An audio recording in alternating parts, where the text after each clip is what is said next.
Shalom, salam sejahtera bagi kita semua. Malam hari ini waktu dan kesempatan Tuhan berikan bagi kita dalam pelayanan bersama Amazing Ministry Medan dengan topik cakap-cakap tentang Tuhan. Sebelum kita akan masuk dalam khotbah malam hari ini, kita akan berdoa kepada Tuhan. Bapak Ibu Saudaraku, malam hari ini ada suatu hal yang Tuhan buat bagi kita. Kita bisa berjumpa bersama Amazing Ministry Medan dan cakap-cakap tentang Tuhan. Dan malam hari ini saya ingin memperkenalkan nama saya, Pendeta Williams B. Kalangi, asal dari Manado, melayani di Sumatera Utara, melayani di daerah pinggiran kota Medan, di perumahan Puri Anom Asri Sembahe Baru, melayanan dalam gereja Pantekosta di Indonesia, GPDI Jemaat Victory 2 Puri Anom Asri. Saya dikaruniakan 4 orang anak dan 1 istri. 4 orang anak, 1 sudah menikah dan sudah memiliki cucu 1. Malam hari ini saya diberikan kesempatan untuk menyampaikan kebenaran firman Tuhan. Nah, saya mengambil judul malam hari ini tentang menerobos penghalang gereja. Bapak Ibu Saudara yang dikasihi oleh Tuhan Yesus Kristus, malam hari ini bukan tidak kebetulan bagi kita, tapi semua dalam perencanaan Tuhan, bahwa hari ini, malam ini kita berjumpa kembali. Dan saya ingin kita membuka firman Tuhan kita di dalam 2 Korintus pasal yang ke-10 ayat yang ke-3 dan ayat yang ke-4. 2 Korintus pasal yang ke-10 ayat yang ke-3 dan ayat yang ke-4 saya akan bacakan. Dikatakan demikian, memang kami masih hidup di dunia, tetapi kami tidak berjuang secara duniawi, karena senjata kami dalam perjuangan bukanlah senjata duniawi, melainkan senjata yang diperlengkapi dengan kuasa Allah yang sanggup untuk meruntuhkan benteng-benteng. Bapak Ibu Saudaraku yang dikasihi, pemirsa semua yang ada di rumah dan di mana saja berada, malam hari ini firman Tuhan ini mengingatkan bagaimana kehidupan pada zamannya Paulus. Ketika Paulus dalam perjalanan di Makedonia, dia menulis surat untuk jemaat yang ada di Korintus ini. Ada sesuatu penghalang besar yang membuat bagaimana jemaat ini tidak mau maju dalam pelayanan. Dan di dalam itu ada suatu cara yang dibuat oleh Paulus sendiri menunjukkan bahwa dia punya jati diri bersama dengan Tuhan, bukan sembarangan bersama dengan Tuhan. Malam hari ini Bapak Saudara, saya katakan bahwa kita mengambil judul menerobos penghalang-penghalang dalam gereja. Ketika dalam perjalanan, kalau kita baca dalam firman Tuhan ini, ada penghalang-penghalang di dalam gereja zaman sekarang. Kalau kita pelajari juga bagaimana Korintus ini, suatu kota di Yunani yang pada waktu zamannya Paulus sangat terkenal. Kenapa saya katakan terkenal? Karena dari situ bisa kita lihat bahwa kota itu termasuk kota metropolitan pada zaman itu. Tetapi di dalamnya ada apa? Di dalamnya ada kesombongan intelektual. Apalagi yang di dalam? Di dalamnya ada sesuatu yang besar, yang sangat dahsyat. Kenapa? Ada pencabulan, ada sesuatu yang kotor, ada keangkuhan. Kota yang berhasil dalam segi ekonomi, kota yang mempunyai segala sesuatu yang dikatakan kota yang kaya, metropolitan pada zaman itu, tapi di dalamnya ada ketidakberesan. Ketika Paulus datang, ketika Paulus mengirim surat, muncul sesuatu yang ingin disampaikan.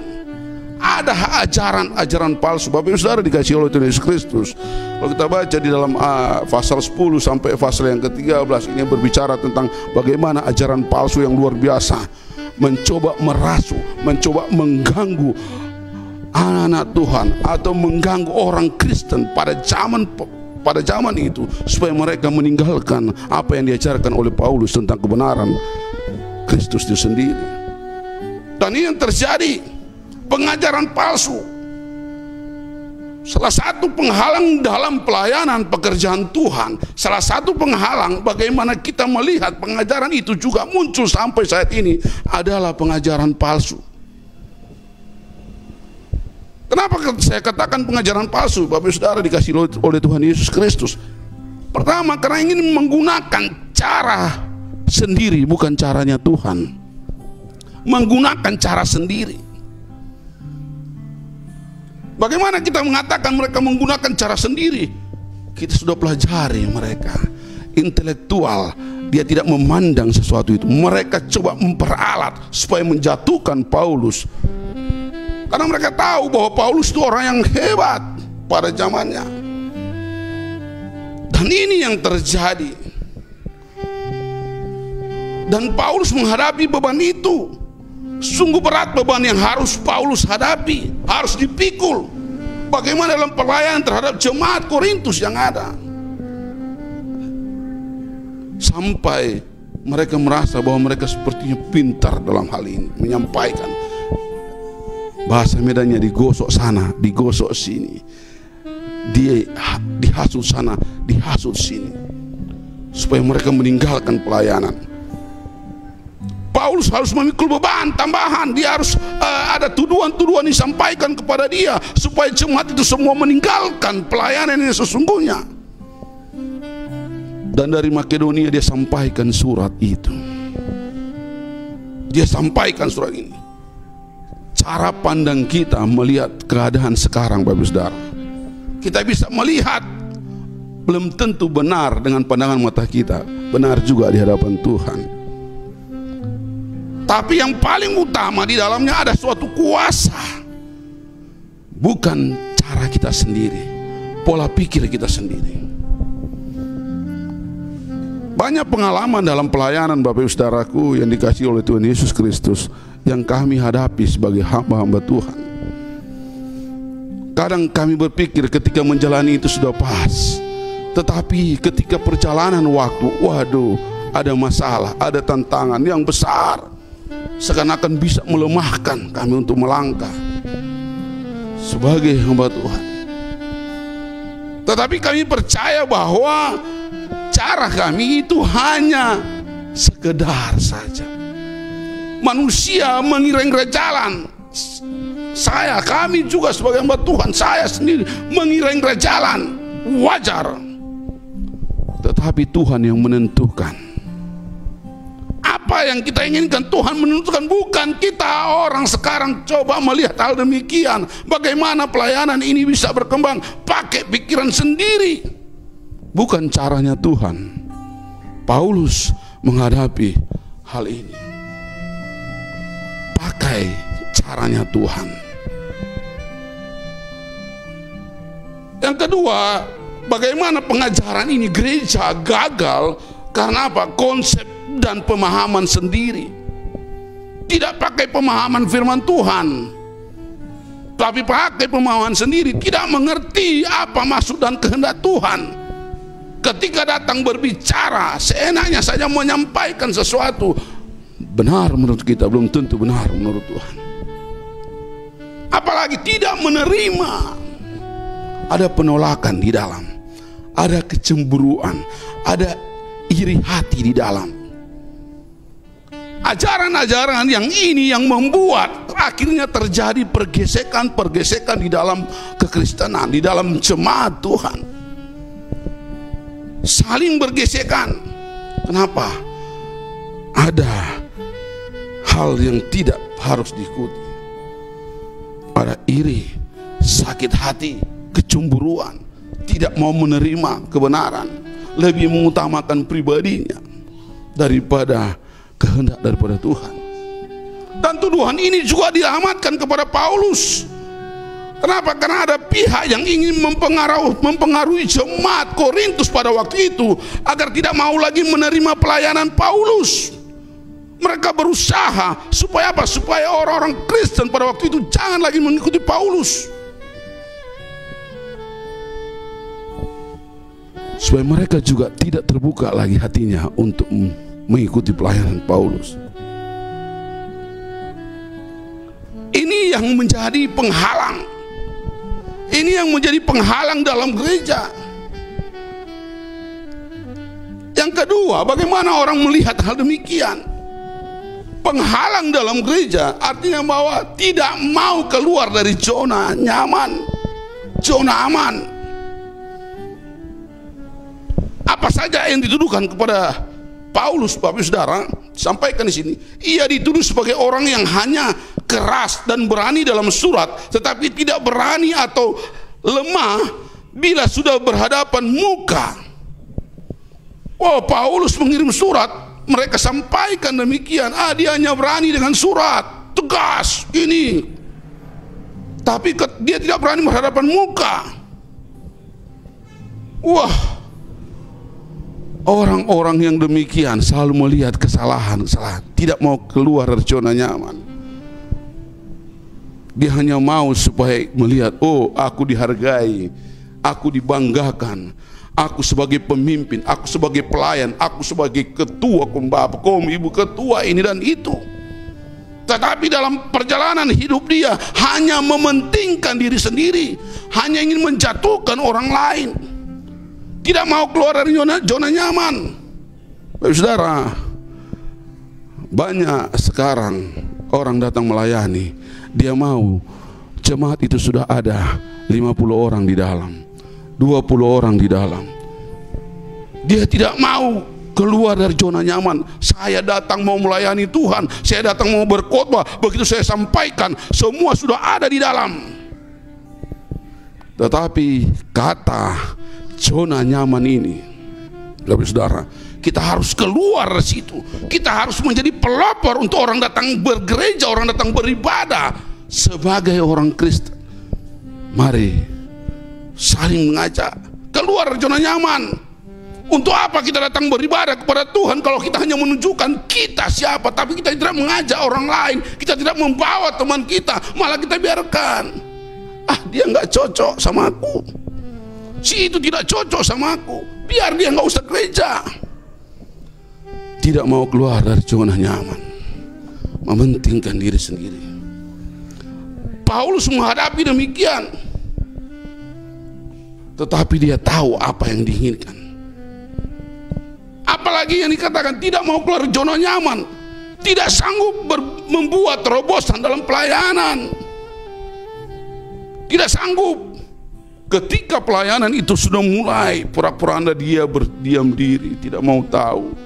Sudah itu kan urusan Bapak Gembala, itu urusan pendeta, itu urusan jemaat, itu urusan pelayan, itu urusan ketua kaum bapak, kaum ibu dan segalanya. Muncul sesuatu yang tidak bisa membuat terobosan. Saya katakan tadi, orang yang tidak mau membuat terobosan, dia hanya mau tampil, tapi dia tidak mau melakukan sesuatu yang terbaik di dalam. Dia datang, dia lihat, oh sudah banyak orang, kalau tidak ada orang dia tidak datang ibadah. Jemaat mula-mula melihat hal demikian.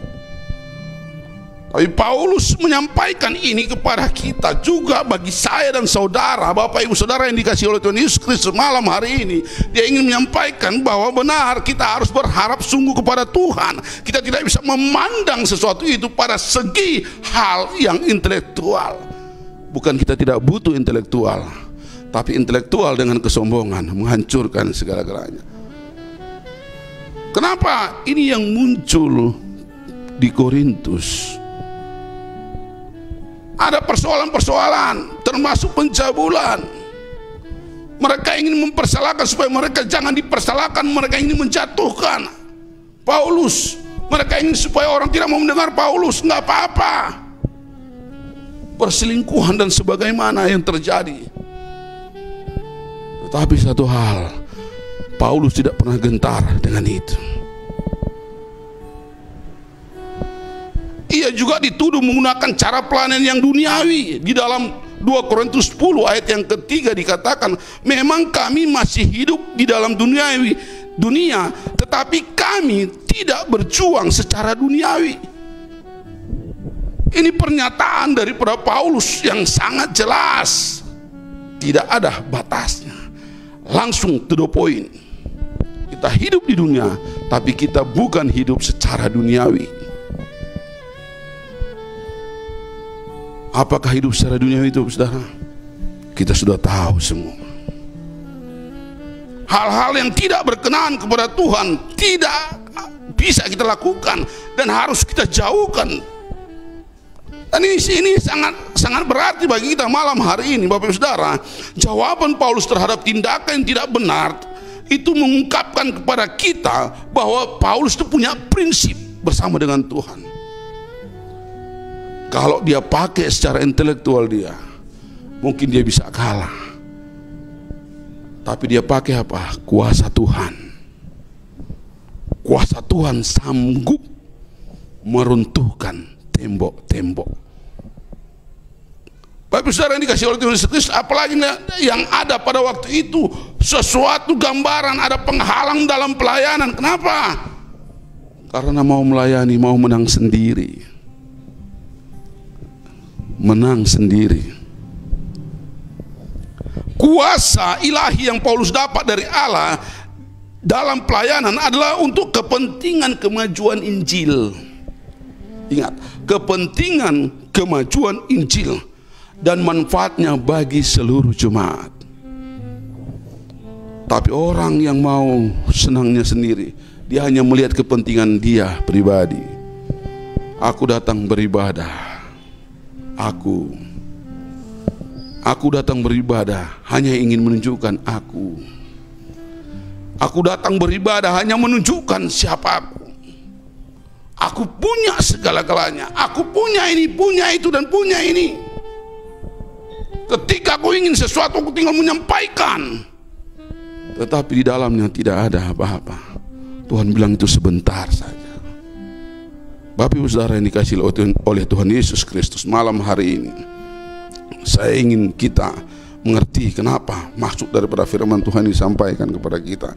Di dalam pasal 10 ini berbicara tentang sikap Paulus yang sangat luar biasa. Bagaimana kita menerobos penghalang dalam gereja.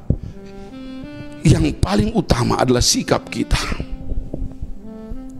Adalah sikap kita. Di dalam ayat yang kelima, ayat keempat dikatakan, karena senjata kami dalam perjuangan bukanlah senjata duniawi, melainkan senjata yang diperlengkapi dengan kuasa Allah yang sanggup untuk meruntuhkan benteng-benteng, penghalang-penghalang. Tidak ada yang lain. Tidak ada senjata. Hanya kuasa Tuhan senjata kita.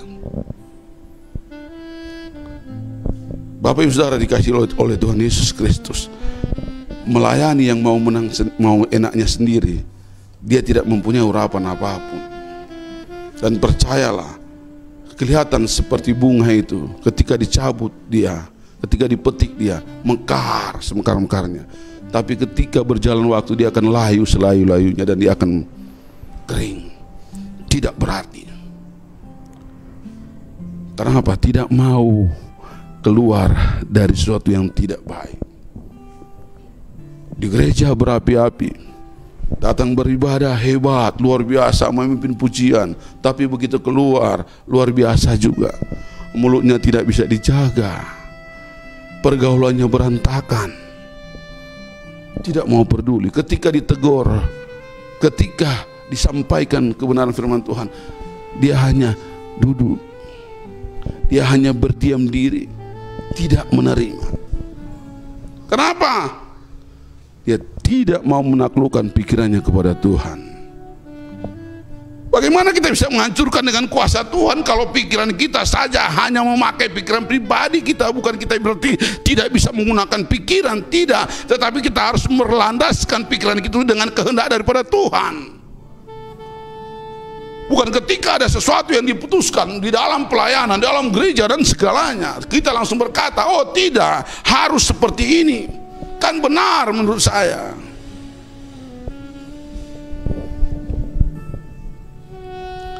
tidak menaklukkan pikiran. Orang yang tidak bisa menaklukkan pikirannya kepada Tuhan, dia tidak bisa merespon kehendak Tuhan. Dia tidak bisa merespon kehendak Tuhan.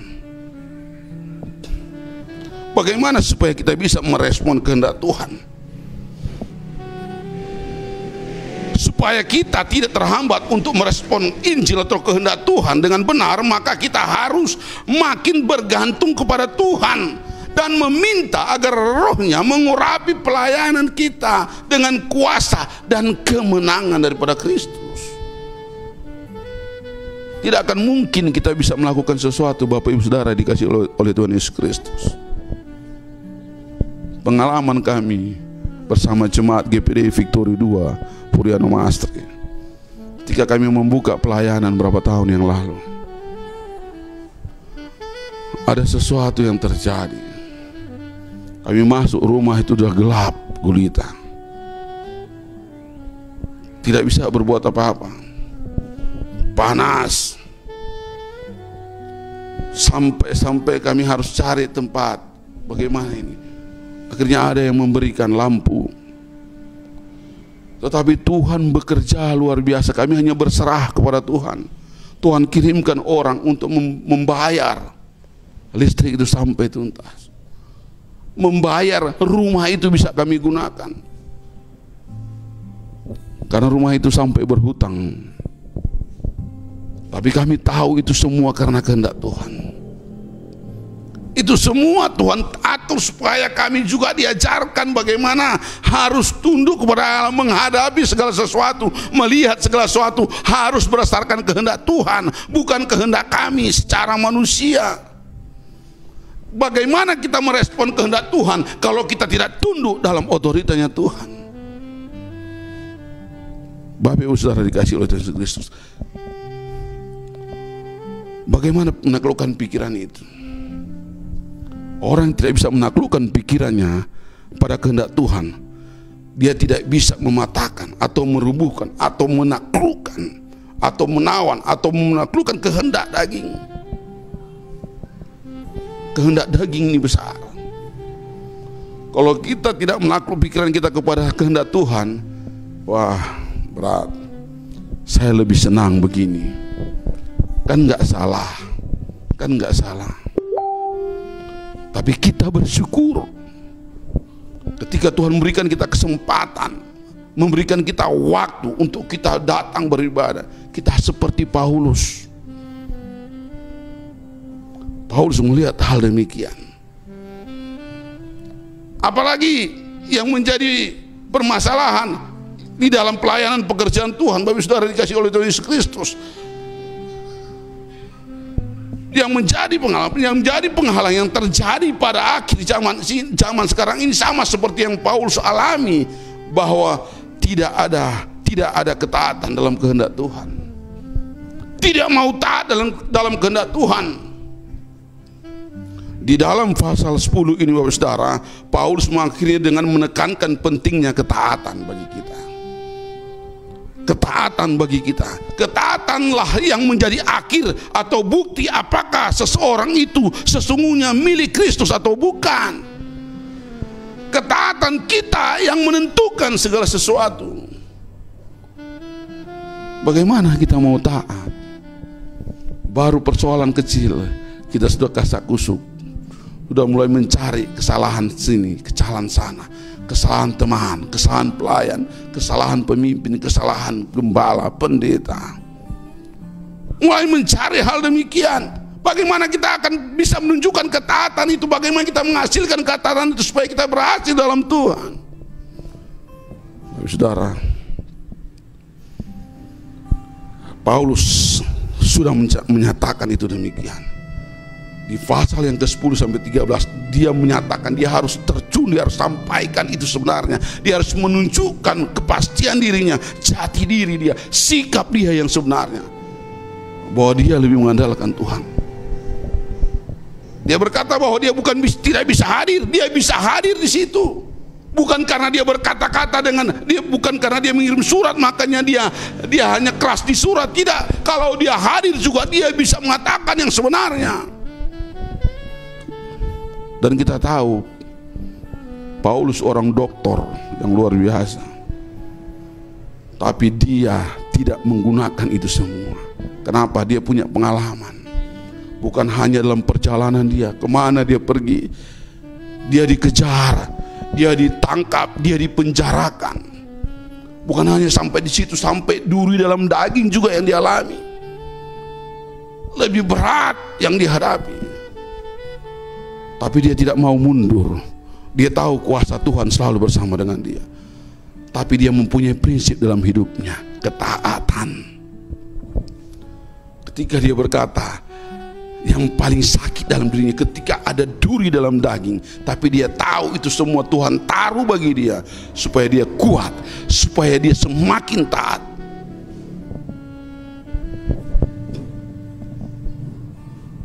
Kita juga beribadah demikian, Bapak Ibu Saudara. Kita harus jelas beribadah, sama seperti Paulus menjelaskan pribadinya yang sesungguhnya.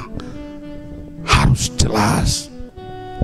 Sekali beribadah tetap beribadah, sekali mengikut Tuhan tetap mengikut Tuhan. Tidak ada kata yang lain.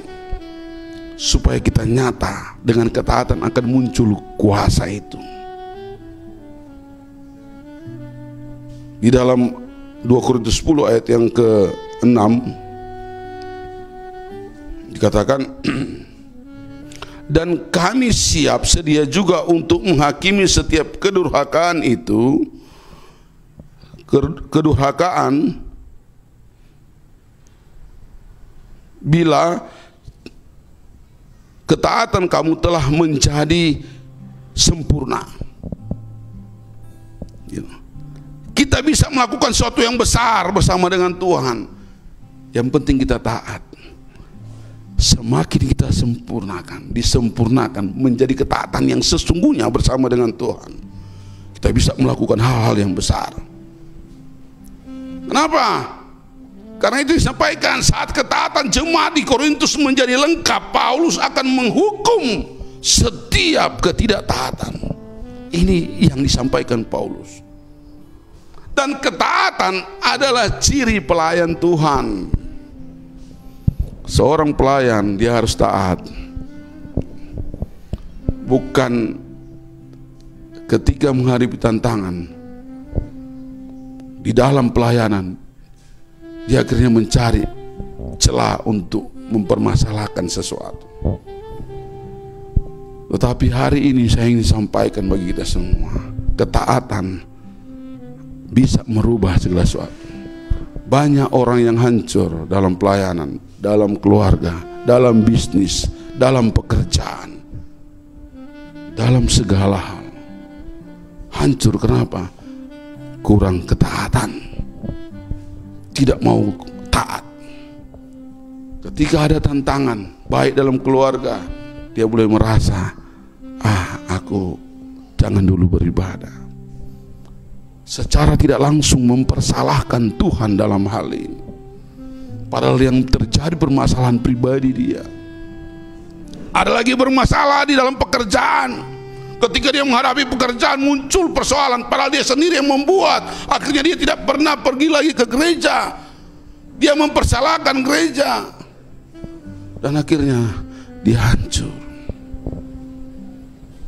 Tapi ketaatan itu sangat penting. Bagaimana kita menerobos penghalang gereja ini? Taat. Bagaimana kita memiliki kuasa, Bapak Saudara, kalau kita tidak taat kepada Tuhan? Setelah Paulus bercerita tentang caranya dia berjuang, Paulus kembali menegaskan statusnya bahwa dia adalah milik Kristus.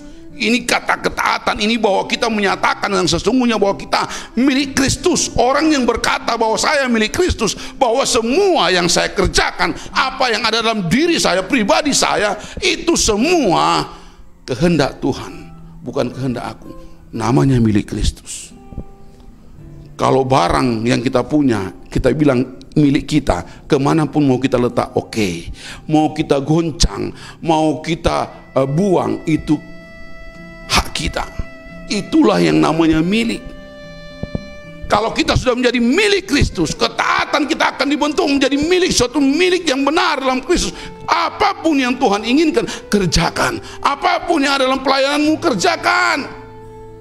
Apapun yang ada yang disampaikan kepadamu, apapun yang ada dalam pelayanan pekerjaanmu, dalam gerejamu, kerjakan. Jangan hancurkan itu, jangan rusakkan itu, karena pekerjaan itu benar. Kenapa? Ketaatan akan kehendak Tuhan menghasilkan kuasa. Saya katakan tadi di dalam ayat yang ke 8 dikatakan, 2 Korintus 10 ayat yang ke-8, bahkan jikalau aku agak berlebih-lebihan bermegah atas kuasa yang dikaruniakan Tuhan kepada kami untuk membangun dan bukan untuk meruntuhkan kamu, maka dalam hal itu aku tidak akan mendapat malu.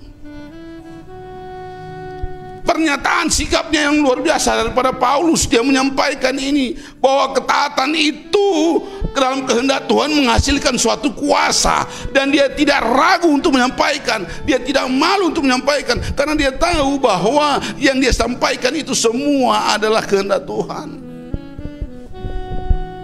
Dan dia tunjukkan itu, dia tunjukkan itu bagi kita. Bapak Ibu Saudara dikasih oleh Tuhan Yesus Kristus, kita mempunyai pengalaman pribadi dalam pelayanan, termasuk juga dalam setiap keadaan yang kita alami. Ketika kita taat kepada Tuhan, percayalah, hal-hal yang kita alami pasti kita akan lewati segala sesuatu yang terburuk sekalipun yang kita alami. Ketika itu diluaskan Tuhan bagi kita, walaupun itu kehendak Tuhan, itu pun yang kita juga buat secara tidak langsung, harus kita lewati bersama dengan Tuhan. Itu sudah firman Tuhan. Karena kita sebagai orang Kristen, sebagai orang pengikut Kristus, kita percaya itu semua. Dan kuasa yang Tuhan berikan kepada kita, ketika ada ketaatan dalam hidup kita, kita akan menerobos itu semua. Kita akan menerobos penghalang-penghalang dalam gereja, dan dengan ketaatan itu akan muncul kuasa daripada Tuhan, dan kuasa yang dipakai kita itu untuk membangun dalam pelayanan, dalam jemaat. Tapi saudara dikasih oleh Tuhan Yesus Kristus, memang Paulus meruntuhkan gagasan dan keangkuhan, tetapi demi membangun orang, dia sampaikan itu supaya hancur keangkuhan yang ada pada waktu itu. Dia ingin supaya membangun orang. Dan biarlah kita juga malam hari ini, kita mau saling membangun.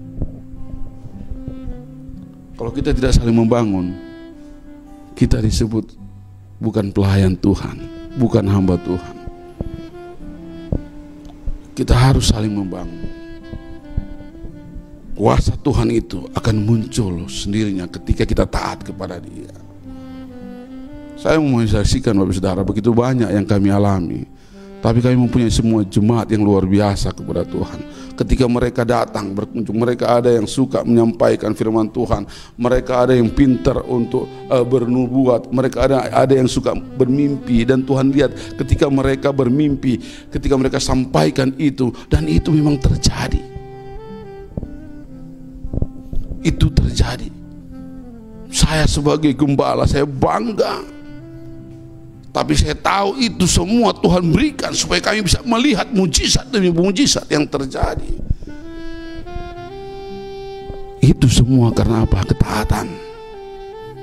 Tanpa ketaatan itu semua tidak ada artinya. Dan kuasa itu menyatakan bahwa benar kita, kalau kita tidak taat, Tuhan tidak akan bekerja memberikan sesuatu bagi orang lain, membangun orang lain. Kita berbicara pun sampai sampai A sampai ke Z pun orang tidak bisa dibangun. Kenapa? Tidak ada kuasa di dalam. Tapi kalau kita punya kuasa, orang pasti bangun. Segala sesuatu akan diterobos. Gereja yang awalnya sepertinya tidak diperhitungkan, dan Tuhan akan memperlihatkan bukan hanya kualitasnya saja, tapi kuantitasnya.